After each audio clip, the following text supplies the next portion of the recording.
নমস্কার, আমি উমা চলে এসেছি তোমাদের কাছে ছোট্ট একটা ভিডিও নিয়ে। এটা কি বলো তো?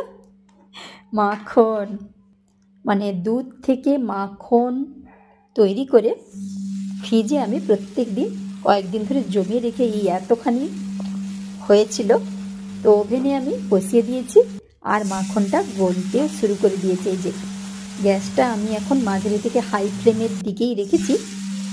তোমাদের সাথে গল্প করতে করতে দেখবে না কেমন মাখন থেকে ঘি হয়ে যায়, তাই না?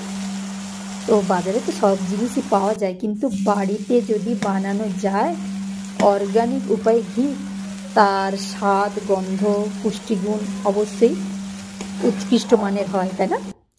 এই যে হয়ে এসছে ঘিটা, ওপরে এই যে ফেনা ফেনা হয়ে গেছে, মানে ঘিটা হয়ে গেছে।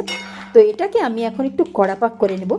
কড়া পাকের ঘি অনেক দিন পর্যন্ত থাকে, যদিও এটা বেশি দিন থাকবে না, আর স্বাদ গন্ধ কিন্তু অনেকটাই বেশি হয় কড়া পাকের ঘিতে। এটাকে আমি এখন ঠান্ডা করব, আর শুকনো একটা বয়ামে পরিষ্কার করে রেখেছি, ওর মধ্যে ছেঁকে নেব ছাঁকনি দিয়ে। ঠান্ডা হয়ে গেছে, এই যে ছেঁকে নিয়ে ঢেলে রেখেছি। 500 ঘি হয়েছে, এটা 500 গ্রামের একটা শিশির। তো উষ্ণ গরম রয়েছে, ঢাকনা লাগিয়ে এয়ারটাইট করে রেখে দেবো। ছাঁকনিতে এই যে গুঁড়ো গুঁড়ো ব্রাউন জিনিসটা, এটাকে তো আমরা চড়া বলি, তোমরা কি নামে ডাকো? গরম ভাতের সঙ্গে খেতে কিন্তু ভীষণ মজা লাগে, তাই না? তো নিজের হাতে বানানো যে কোনো জিনিস, বাজারে তো সব জিনিসই পাওয়া যায়, কিন্তু নিজের হাতে বানানো জিনিস তার মজাই আলাদা। যারা বানাও তারা অবশ্যই বুঝতে পারবে।